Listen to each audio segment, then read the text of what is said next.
सर्व शेतकऱ्यांसाठी महत्त्वाची बातमी म्हणजे शेतकऱ्यांना जे सरकारी लाभ मिळतात त्याच्यापासून तुम्ही जर वंचित राहाल तर तुमचा फायदा होणार नाही, तोटाच होणार आहे. तुम्हाला सर्वात अगोदर तुम्ही जर हे काम केलं नसेल तर लवकरात लवकर करून घ्या. ते काम कोणते आहे याच्याबद्दल आपण सविस्तर माहिती घेणार आहोत.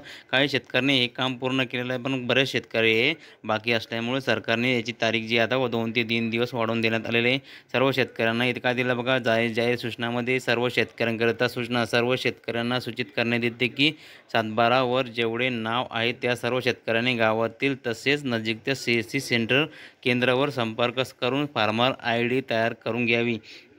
त्यासाठी मित्रांनो 2च कागदपत्र लागतात आणि त्यासाठी तुम्हाला एकदम 5च मिनिटं लागतात. CSC सेंटरवर गेल्यानंतर त्याला कागदपत्रे, आधार कार्ड सर्व 7/12 किंवा नमुना गाव नमुना 8 नंबर जे नमुना नंबर 8 शेतीचा ते घेऊन जायचा आणि आधार कार्ड संलग्न असलेला मोबाईल नंबर म्हणजे त्याला रिचार्जसुद्धा असणं खूप गरजेचं आहे. कारण त्याच्यावर तुम्हाला आधार ज्या मोबाईल नंबरला लिंक आहे त्या नंबरवर एक OTP येतो. तो OTP ते सबमिट केल्यानंतर तेच पुढील प्रक्रिया पूर्ण होते. फार्मर ID का बनवावी याचे फायदे आणि तोटे, तुम्हाला नुकसान काय होणार आहे मित्रांनो, शेतकरी मित्रांनो हे बघणार आहोत आपण.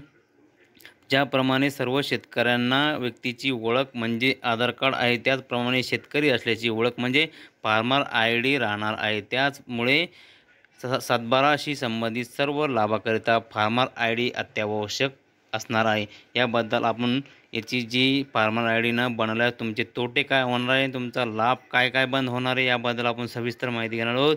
इथे काय दिलेलं आहे बघा मित्रांनो, PM किसान अंतर्गत लाभ बंद होतील. म्हणजे जे PM किसान किंवा नमो शेतकरी योजनेचे सर्व लाभ तुम्हाला जे 2,000 रुपये प्लस नमो शेतकरी योजनेचे महाराष्ट्र शासनाचे 2,000 रुपये मिळतात ते सुद्धा तुमचे बंद होऊ शकतात.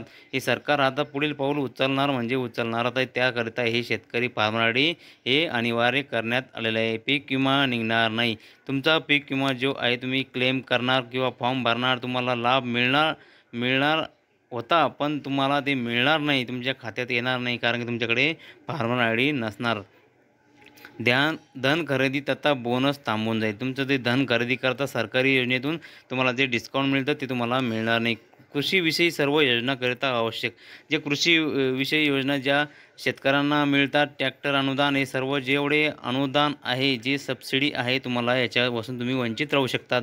नैसर्गिक आपत्ती, पीक नुकसान मिळणार नाही. तुम्ही जे नैसर्गिक आपत्ती अनुदान जे आहे, पडझड अनुदान जे आहे, तुम्हाला जे नैसर्गिक आपत्तीमुळे नुकसान झालेले नुकसान अनुदान जे तुम्हाला मिळते सरकारकडून, जे सरसकट जे खात्यात जमा करतात ते तुमचे, त्याच्यापासून तुम्ही सुद्धा वंचित राहू शकता. जमिनी खरेदी विक्री करता येणार नाही.